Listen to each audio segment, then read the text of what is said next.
5 seconds.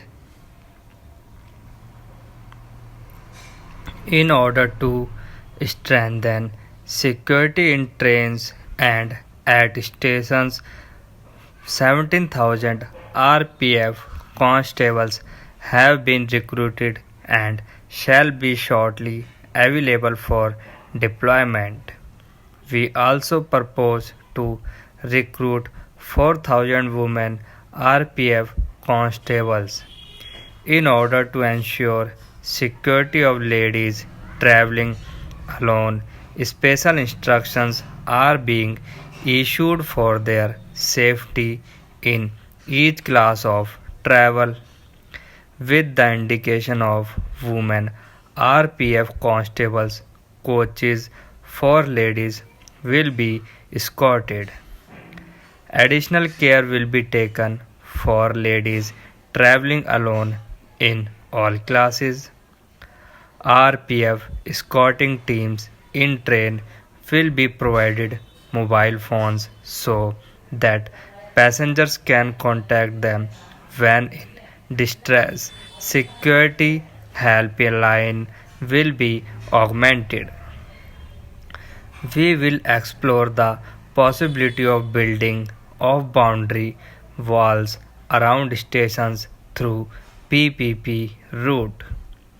Madam Speaker, I foresee a huge untapped potential in the field of domestic tourism in our country. We plan to take up ecotourism and education tourism in northeastern states. Special pilgrim circuits like Devi Circuit, Joy Trailing Circuit, Jain Circuit, Christian Circuit, Muslim Sufi Circuit, Sikh Circuit, Buddhist Circuit, famous temple circuit, etc. have been identified. I propose to introduce specially packaged trains for these circuits. Private participation in the area will also be encouraged. I intend to introduce some trains for pilgrims and tourists in short run also. One tourist train will run from Gadag to Pandharpur via Bangalore, Bijapur and Solapur, covering the pilgrim and tourist places of Karnataka and Maharashtra. Another such train will start from Rameswaram, covering pilgrim and tourist places like Bangalore, Chennai, Ayodhya, Varanasi, and Haridwar. I also plan to run a special train featuring life and work of Swami Vivekananda to inculcate good moral values and propagate the teachings of Swami Vivekananda. Madam Speaker, railway reservation system will be revamped into new generation e-ticketing system. Ticket booking through mobile phones and through post offices will be popularized. We will improve the system capabilities in e-ticketing to support 7,200 tickets per minute as against 2,000 tickets per minute and allow 1,20,000 simultaneous users at any point in time. Facility of coin-operated automatic ticket vending machines will be experimented. Efforts will also be made to provide facility of buying platform tickets and unreserved tickets over internet. Parking cum platform combo tickets will be launched to facilitate the passengers and to save their time.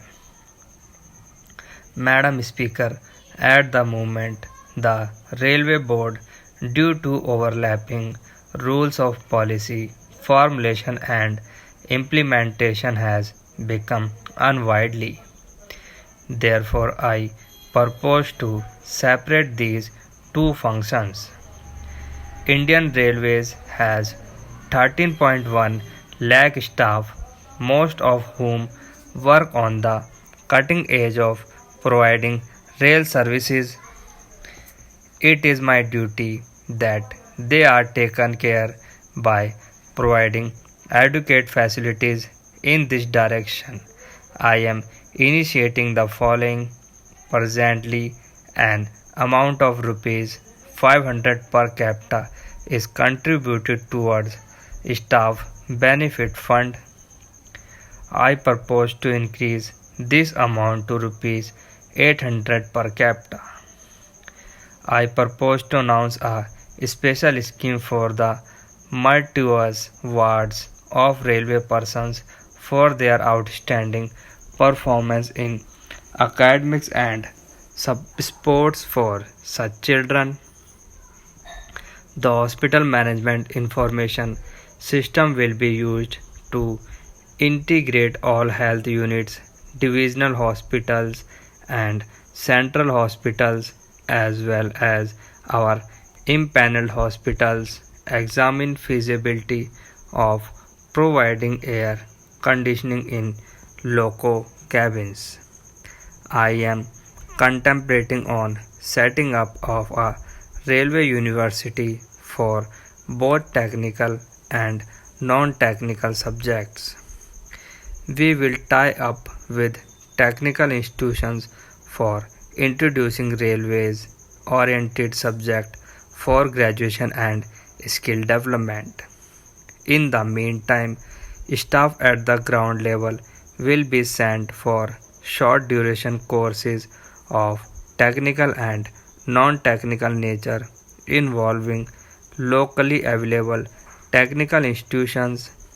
The exposure for specialized areas like high speed, heavy haul operations, etc. will be undertaken for all level of staff and officers at appropriate institutes in India and abroad.